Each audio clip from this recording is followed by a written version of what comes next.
Welcome to my channel. आज हम सीखेंगे गोल्डन रूल्स ऑफ अकाउंटिंग क्या होता है।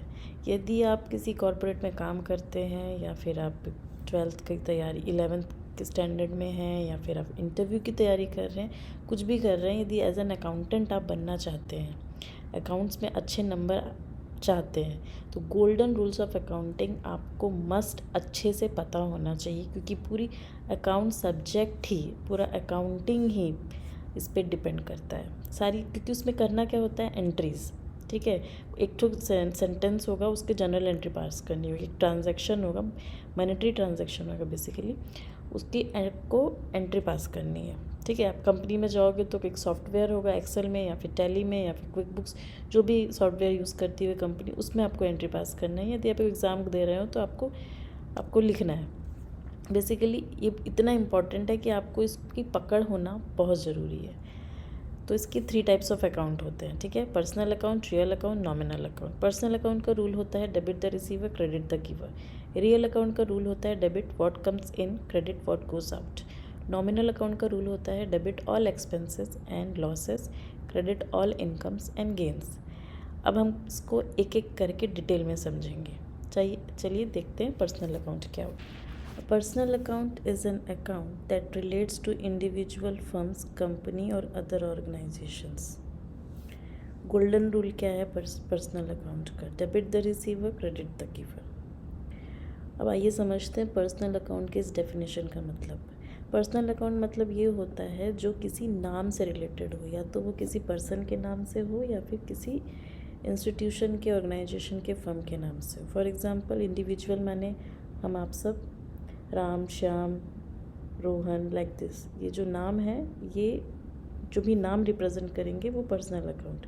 और दूसरा होता है इंस्टीट्यूशन के नाम, like Reliance limited, state bank of India, Punjab national bank, XYG limited, ABC corporation, इस तरीके से। यदि आपको किसी ट्रांजैक्शन में कोई नाम दिखता है तो वो पर्सनल अकाउंट हुआ और उस पर रूल अप्लाई होगा debit the receiver, credit the giver. आइए कुछ एग्जांपल से समझते हैं। Natural person account, artificial person account. अब ये क्या होता है? पर्सनल अकाउंट में जो नेचुरल पर्सन होते हैं, जो सांस ले सकते हैं, जिनके शरीर में खून होता है, वो नेचुरल पर्सन। जैसे राजेश अकाउंट, अंकित शर्मा अकाउंट, प्रिया अकाउंट, इस तरीके से जो भी नाम आएंगे ट्रांजैक्शन में, वो नेचुरल पर्सन। और HDFC bank account, Infosys limited, red cross society, इस तरीके से कोई भी नाम आएंगे वो आर्टिफिशियल पर्सन। बेसिकली इसका पूरा मतलब ये हुआ कि आपको किसी ट्रांजैक्शन में नाम दिखता है तो वो पर्सनल अकाउंट हुआ, और पर्सनल अकाउंट का रूल होता है debit the receiver, credit the giver. जिसको पैसा मिल रहा है या गुड्स मिल रहा है, कोई भी सामान मिल रहा है, तो वो डेबिट होगा, और जो पैसा दे रहा है या पैसा जा रहा है वो क्रेडिट होगा। आइए कुछ एग्जांपल समझते हैं। ट्रांजैक्शन वाइज जनरल एंट्री है ये। इस जनरल एंट्री का पर्पस मुझे आपको जनरल एंट्री सिखाना नहीं है, पर्सनल अकाउंट से पर्सनल अकाउंट को आइडेंटिफाई करके रूल कैसे अप्लाई करना है वो बताना है। ठीक है, नेचुरल पर्सन अकाउंट एग्जांपल देखो, किसी ट्रांजैक्शन में लिखा होगा paid 5000 to Rajesh. Now hold on, यहाँ पे राजेश आया है तो आपके दिमाग में तुरंत क्लिक करना चाहिए, नाम है माने पर्सनल अकाउंट है। पर्सनल अकाउंट का रूल होता है debit the receiver, credit the giver.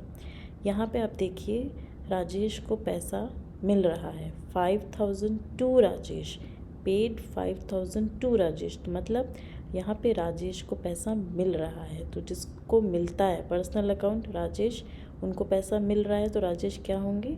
Debit होंगे, डेबिट द रिसीवर। तो यहाँ पे देखिए राजेश अकाउंट डेबिट। अभी हम लोग नीचे कैश का पार्ट नहीं देख रहे हैं, क्योंकि यहाँ जनरल एंट्री करना नहीं सीख रहे हैं, हम अकाउंट आइडेंटिफाई करके रूल कैसे अप्लाई करना है ये सीख रहे हैं। ठीक है, एक और एग्जांपल देखते हैं।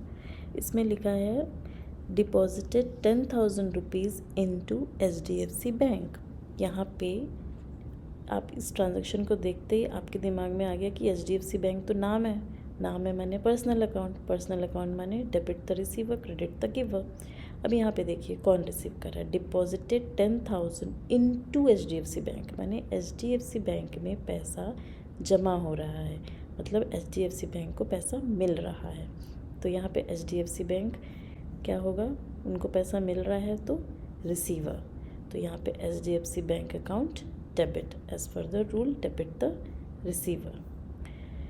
ठीक है, यहाँ तक आपको बात समझ में आ गई। जैसे कि एक एग्जांपल के तौर पे मैंने यहाँ पे लिखा था कि राजेश गिव 5000 टू सुरेश। यहाँ पे आप देखोगे कि दो दो नाम आ रहे हैं। अब कैसे करेंगे?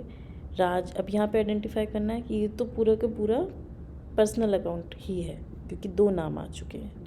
राजेश ही पैसा दे रहा है सुरेश को, तो यहाँ पे तो दोनों आ गए। तो यहाँ पे पैसा मिल किसको रहा है? सुरेश को। दे कौन रहा है? राजेश। तो सुरेश अकाउंट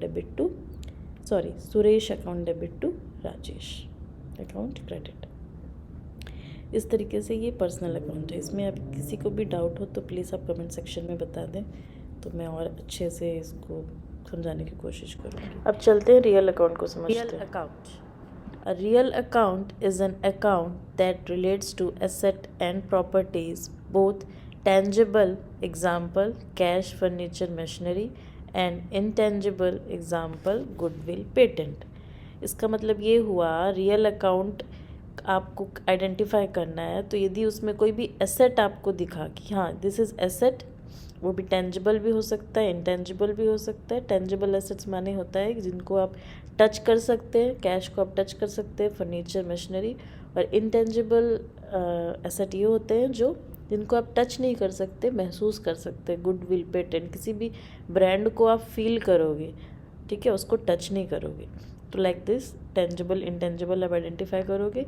और इसमें रियल उस ट्रांजैक्शन में कौन सा रूल अप्लाई होगा, रियल अकाउंट का, पर्सनल अकाउंट का कि नॉमिनल अकाउंट का, वो आइडेंटिफिकेशन आपको एसेट से करना होगा। ठीक है, यदि उस ट्रांजैक्शन में कोई एसेट मेंशन है तो रियल अकाउंट का रूल अप्लाई होगा। रियल अकाउंट का रूल हमने पढ़ा यहाँ पे गोल्डन रूल ऑफ अकाउंटिंग में, debit what comes in, credit what goes out. ठीक है, चलो इसके कुछ एग्जांपल देखते हैं रियल अकाउंट के। Tangible real account, physical things you can touch, जैसे मैंने पहले भी आपको बताया, जैसे कि cash, furniture, machinery, building, land, inventory account. Inventory माने यदि किसी का फर्नीचर का बिजनेस है तो उसके लिए जो लकड़ी होंगी वो इन्वेंट्री कहलाएंगी। ठीक है, तो examples of real account clear हो गया आपको। रियल अकाउंट होता क्या है? जो रियलिटी है, जो रियल में दिख रहा है। ठीक है, पर्सनल अकाउंट जो पर्सन, नाम से समझ में आ रहा है, पर्सनल पर्सन। रियल माने जो रियल थिंग्स जो है, जैसे इंटेंजिबल रियल अकाउंट हुआ goodwill account, patent account, trademark, copyright, software. ठीक है, इन चीज़ों को आप महसूस करेंगे। जैसे सॉफ्टवेयर से आप इजीली समझ सकते हो, कंप्यूटर में हम काम कर रहे हैं तो कीबोर्ड को टच कर रहे हैं, माउस को टच कर रहे हैं, ना कि जो अंदर जो इनबिल्ट सॉफ्टवेयर है उसको टच कर पा रहे हैं। ठीक है, पर वो है तो एसेट ना, लाइक दिस। चलिए इसके कुछ एग्जाम्पल देखते हैं। Cash purchase of furniture, furniture आते ही समझ में आ गया ये रियल अकाउंट का रूल अप्लीकेबल होगा। Transaction brought furniture worth ₹15,000 in cash, तो यहाँ पे इस ट्रांजैक्शन को आपको देखना है। ठीक है, नीचे मत देखना, यहाँ पे देखो ब्रॉड फर्नीचर आते दिमाग में आ जाना चाहिए कि हाँ रियल अकाउंट का रूल अप्लाई होगा। तो यहाँ पे फर्नीचर हमने खरीदा कितने का? 15,000 का। कैसे? कैश में, कैश दे के हमने फर्नीचर लेके आया। तो डेबिट व्हाट कम्स इन, तो क्या आ रहा है? फर्नीचर आ रहा है। और क्या जा रहा है? कैश जा रहा है। तो यहाँ पे फर्नीचर और कैश दोनों रियल अकाउंट है क्योंकि ये एसेट है। तो furniture account debit to cash. ठीक है, रियल अकाउंट का रूल क्या है? Debit what comes in, credit what goes out. तो फर्नीचर यहाँ पे कम्स इन हो रहा है, कैश यहाँ पे गोज आउट हो रहा है।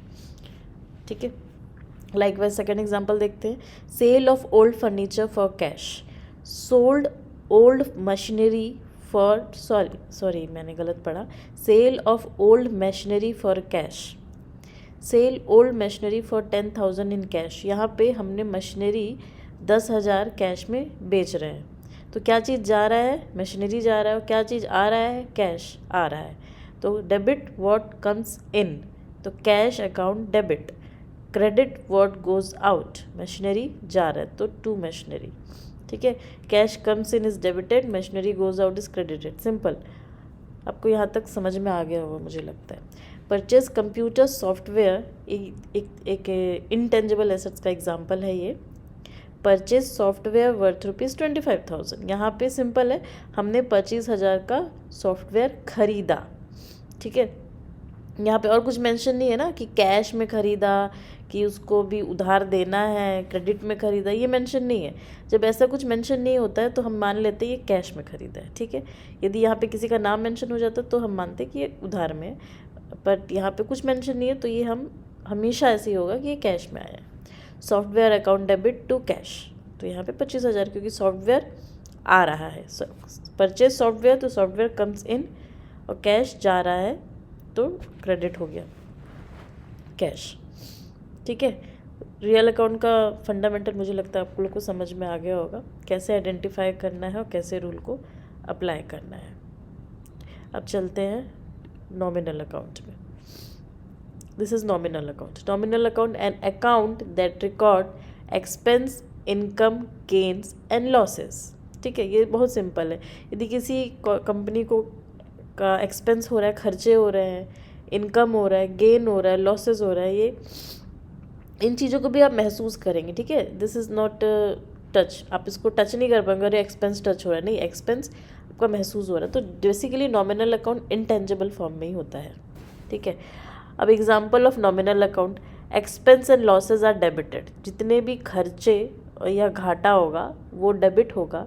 Incomes and gains are credited. अब एक्सपेंस और लॉस किसी भी एक कॉरपोरेट अपने दिमाग में रखिए कि किसी भी कंपनी के लिए क्या एक्सपेंस हो सकता है।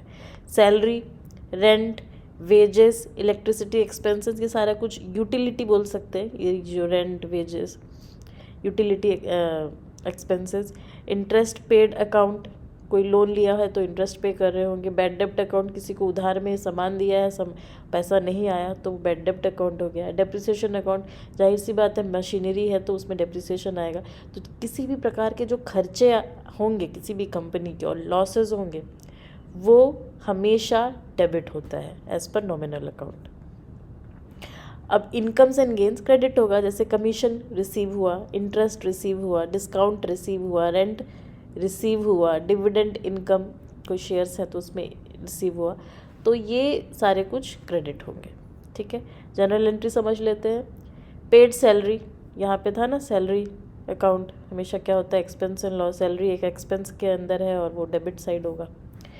तो पेड सैलरी, तो उससे समझ में आ रहा है सैलरी हमने दिया, ये खर्चा है, तो ऑल एक्सपेंसेस आर डेबिटेड, तो क्या हुआ ये debit, salary account debit to cash. यहाँ पे ये रियल अकाउंट का एप्लीकेबल हो गया कैश, ठीक है। Debit what comes in, credit what goes out, तो ये कैश गोज आउट, तो सैलरी एक्सपेंस, तो salary account debit to cash.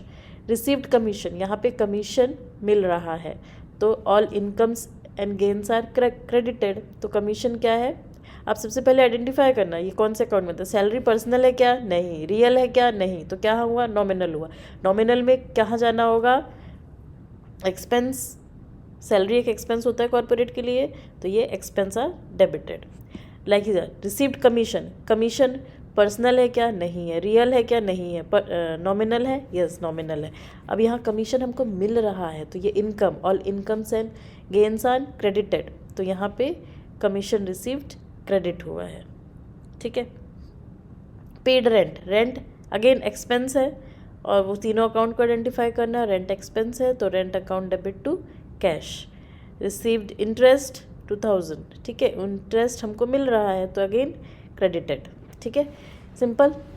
कोई डाउट होगा तो कमेंट सेक्शन में आप पूछ लीजिएगा, बहुत ही सिंपल है और इसको एक बार आप प्रैक्टिस करिए, आपको ज़रूर से एकदम से आ जाएगा। Thank you for watching.